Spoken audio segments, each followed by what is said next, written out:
Hello students, my name is Khushal Tripathi and I am TGT mathematics. इस video में हम लोग कवर करेंगे एक्सरसाइज 5.2 क्वेश्चन नंबर 3 का fourth part from 10th class NCERT. इस क्वेश्चंस के बाकी पार्ट्स के जो कॉन्सेप्ट्स हैं वो हमने फर्स्ट पार्ट में डिस्कस कर लिया है, वो वीडियो आप जरूर देखें।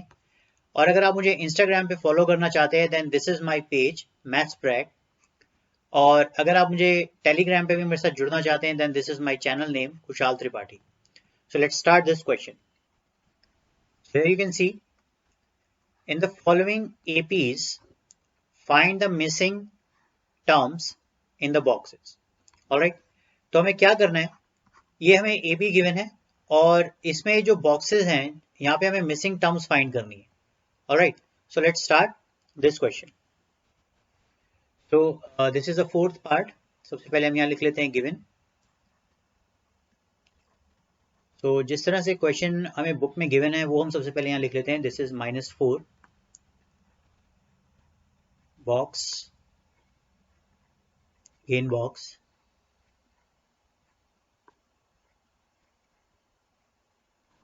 and this is 6. ऑलराइट, तो स्टूडेंट्स आप यहाँ पे देख सकते हैं कि हमारे पास इस फाइनाइट एपी में 1 2 3 4 5 6 टोटल 6 टर्म्स हैं, जिसमें से हमें फर्स्ट टर्म गिवन है a1 it is equal to -4 and sixth term given है that is a6 which is equal to 6. So to find the other terms we must have common difference and this is the main concept जो हमें इस question में common difference find करना है. So let's start. Here we can write solution. Let the common difference be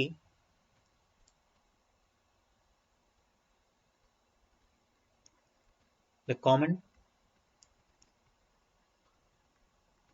difference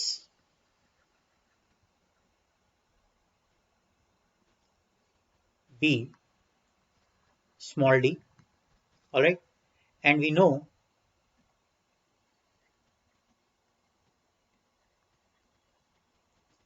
an is equal to a plus n minus 1 into d.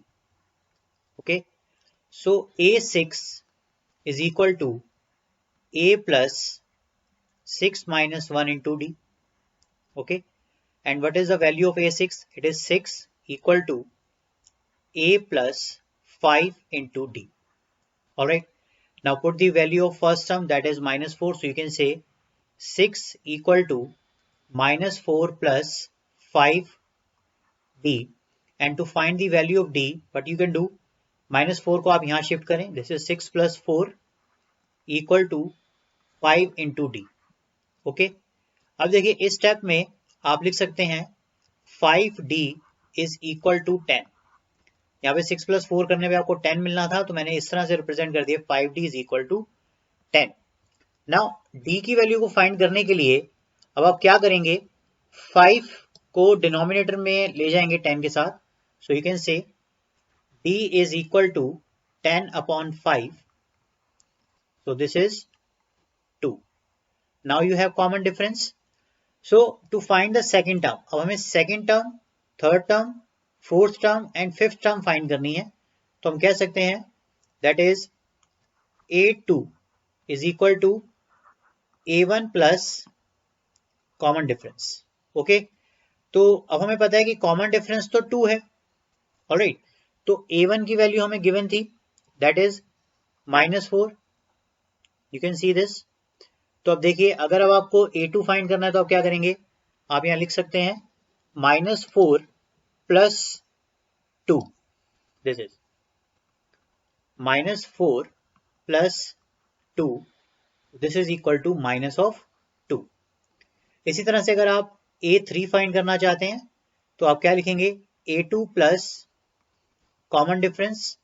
So what is a2? a2 is -2 plus 2 and this will become 0.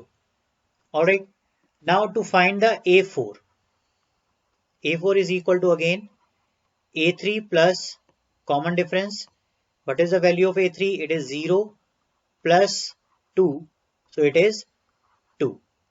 Alright, now अब हमें last term find करनी है, that is A5। तो A5 हम कैसे find कर सकते हैं? Again A5 is equal to A4 plus common difference. So what is the value of A4? It is 2 plus common difference is again 2, so this is 4। Alright, तो यहां से आप अपना लिख सकते हैं फाइनल आंसर। तो आप कह सकते हैं therefore required AP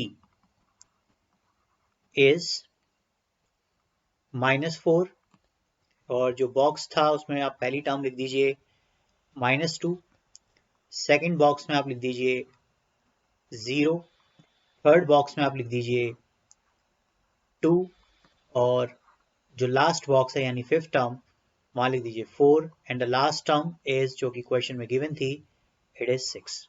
alright students, thank you.